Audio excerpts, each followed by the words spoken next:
I've got to dip my toe on the soapbox because you've introduced it. It's 2022 now. You alluded to something before, go back to our previous lives in the services and other areas. Yeah. We think about it. I'm going to use purely for reference the traffic light system, green, amber, red, green being low, red being high. Yeah. And I acknowledge one person's green could be a lot worse than somebody else's red, purely for reference. Right. So if somebody did a near-miss incident at green, a near-miss incident, they should be offered welfare support. They should be, all incidents, because I know I'm on the same page as you. Yeah, but the frustration is, isn't it, when that person, and if we want leadership to be transformational and transparent, so when I knock on your door and I say, that's how this person just made me feel, then that needs to be met receptively, whatever that means in context, isn't it? That's where it starts.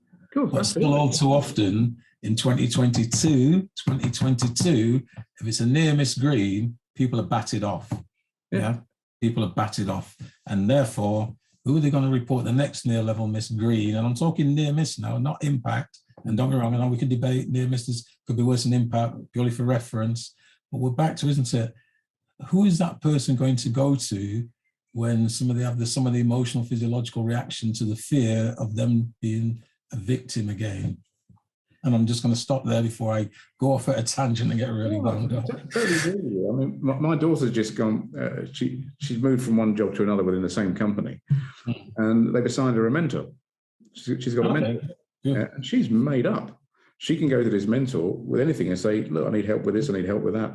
And it's really receptive. And it's made such a difference to the teams.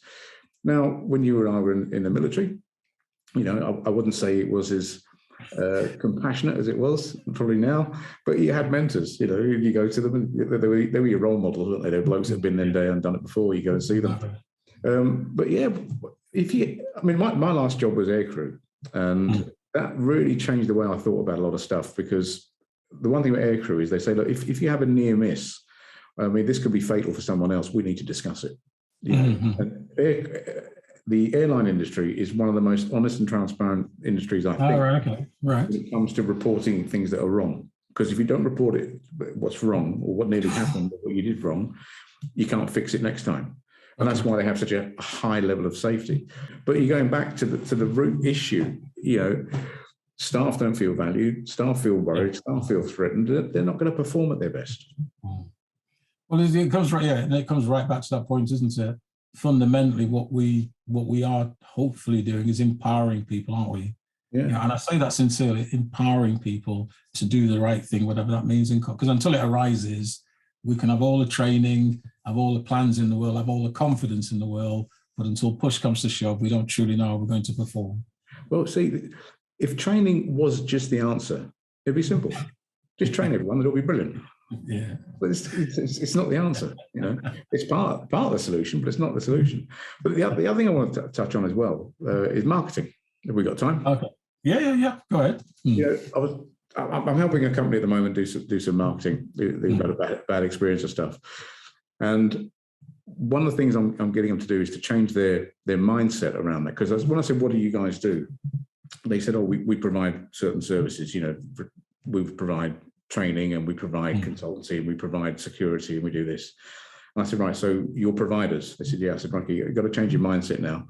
You're marketers of what you provide. You're not providers anymore, you're marketers. Okay. And they went, what do you mean? I said, well, if you don't market what you do, you're not going to get any business, which is where they've hit a wall in their business.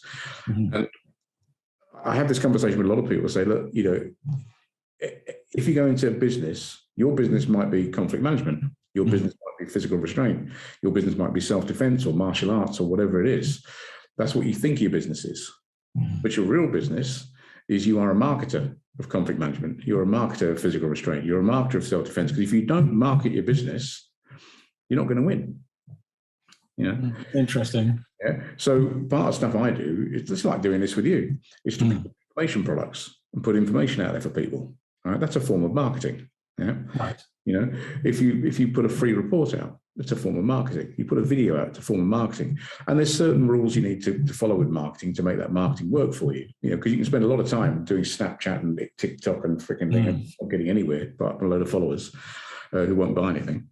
Sorry, forgive me, but then you're able to give a bit of an insight into a rule, for example?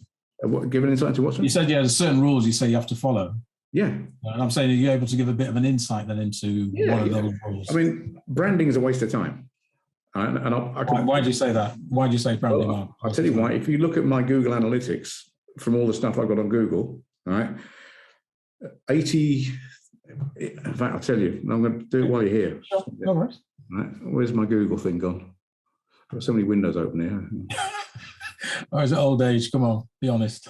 I can't find it now. I was looking at it the other day. No, I can't find it, but it's basically branding doesn't even come up as a percentage on my. Really? Yeah. So it measures direct how people got in touch with me directly by searching our company, by searching the products and services we have, and by branding. Right? I think it's 80-something% is they're searching us by our company name or my name, and then the other bit was around products and services. So you know like you have the circle, like the donuts. Indeed. There's a slither there that you can't even see that's supposed to be yellow that says branding. So people spend a lot of time trying to get logos designed and trying to get this, and you know, it's a waste of time. If Rolls-Royce put an advert there with a Rolls-Royce car on, that's branding. They can spend millions to do that. So that's the first thing. The other thing, if you're writing anything, the most important thing is your headline. And a headline should be between, on average, 10 to 16 words long. Okay. That's what's getting picked up the most. And the purpose of it, 64% of people stopping to look at what you've written is because of your headline. So it's got to be strong enough to engage them and curious enough for them wanting to read more. Yeah. Right. When you write your copy text, you don't write it as if you're writing a thesis. People don't read big paragraphs, haven't got time. Yeah. Okay. You want to write little short sentences. Videos, the average watch time on a video now is around about a minute. So having lots of long videos. Right. It's worth having long videos because some people watch them, you know, like people watch this. But if from an advertising point of view, you want a short, snappy video. Yeah. And everything you put out must have a call to action.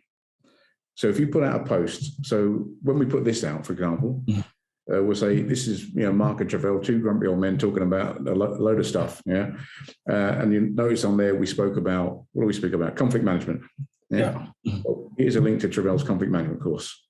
Click it to find out more. Does that make sense? Yeah, absolutely. So a call to action is a must, then, is what you're saying, as part of this strategy. Yeah.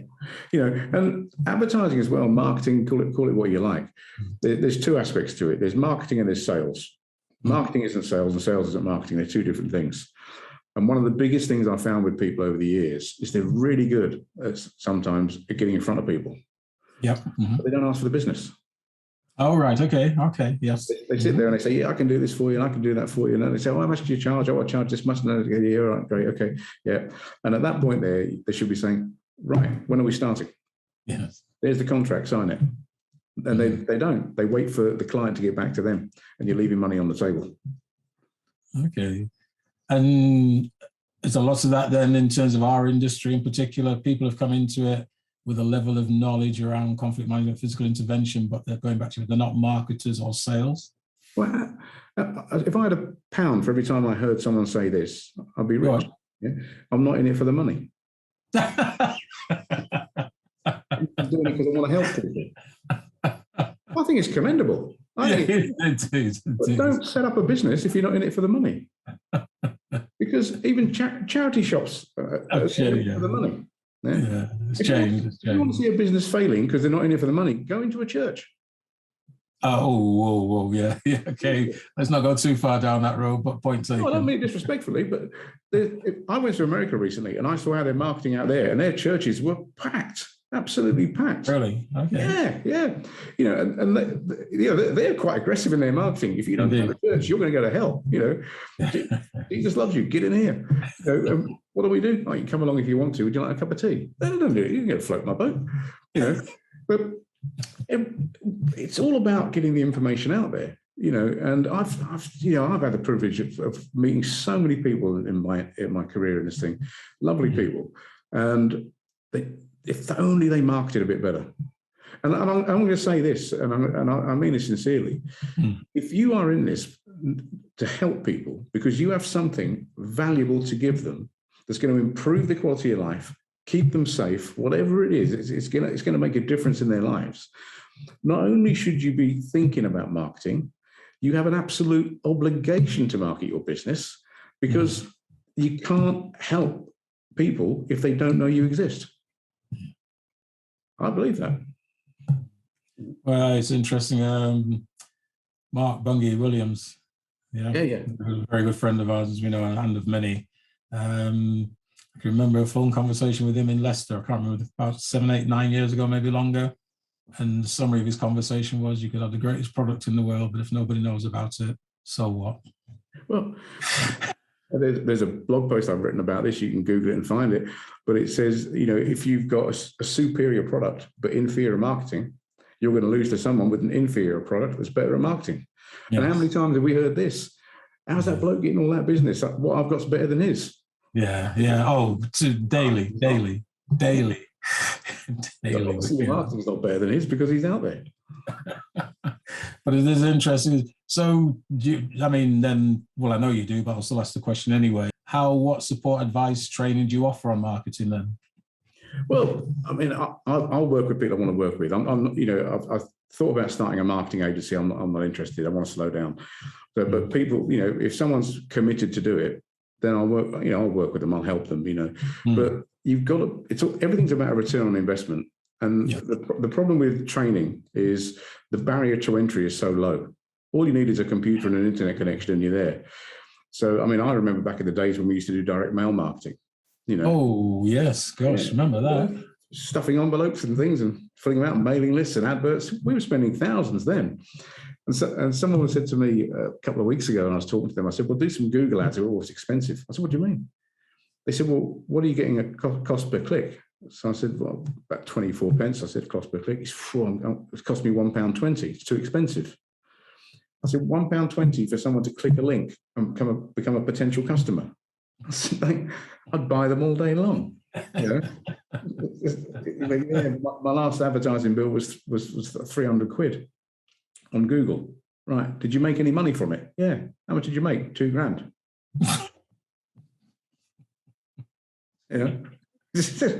But it is the mentality. Yeah. It's a total mentality bit. But I can, I can show you how to set up a funnel, 2, 3, 4, 5-step funnel. Yeah. Right. Okay. And if you test it organically, you don't have to spend £100 on ads, but you test it organically. If that funnel's converting, then you've got a winner. Yes. Throw £10 into an ad thing. Throw £30 onto a Facebook booster post. I did one the other week. I'm trying to think what it was now. I showed you the numbers, didn't I? Was it 34 quid I spent? Oh yes, yeah, you did. Yes. Do you remember the numbers? Yeah. I can't remember the numbers. Yeah. No, I can't. Without looking at notes, we have somebody else. But I remember you going through the funnel with me. Yes. It was £34, wasn't it? It was something 34 or £40. It was low. Well, I thought it was low anyway. Yeah. What was the return on it? Can you remember that? It was a couple of grand, wasn't it? A few grand. Yeah, it was big. No, I want to say 17, but that's wrong. It was something else you were talking to me about. Something else there. It was significant because when you went for it and showed me, it was when you drew the diagram, it was a bit of a no-brainer. When I looked at the model you showed me, it was like, well, why aren't more people doing this? Because people do other people's marketing. They go, for example. Well, they'll do what everyone else is doing. Say, how are you marketing, mate? Oh, I'm doing this. I'll do that. Oh, they don't ask them, does it work? Is it working? No. Why would you do what's not working? Yeah. They copy someone else. It's like people take advice from people that don't run businesses. Yes. I told you the story about a mate of mine. I introduced him to 2 multimillionaires. Yeah. I was going to Australia. I showed him how our business works. I introduced him to 2 multimillionaires. He was going to set his business up. Came back from Australia, said, mate, I haven't heard from you. What happened? Oh, I'm not doing it now. Why? My mate said it wouldn't work. All right. What does your mate do? Works in a warehouse. What are you doing now? Work in a warehouse. Did your mate get you the job? Yeah. Oh, great. Okay. Yeah. And then I see him down the pub. He's moaning about his job, moaning about that. And I at the time, I just bought my Jag. And I just bought my new Jag. Yeah, you're lucky. Luck my ass. Yeah, the previous conversation was already about luck. Yeah, well, sorry, I don't quite buy that at all. And plus, you will his end up so-called being, mate. Did you have the conversation with him, by the way? His so-called mate, is he really a mate? well, doesn't matter to me, you know. Yeah. But most people become the sum total of the average 5 people they hang around with. So Yes. if you're a druggie and you hang around with 5, if you hang around with 5 druggies, you're going to end up being a druggie. You hang around with 5 millionaires, you're going to end up being rich. You know, don't go and hang around with people, take advice from people that don't know what they're talking about.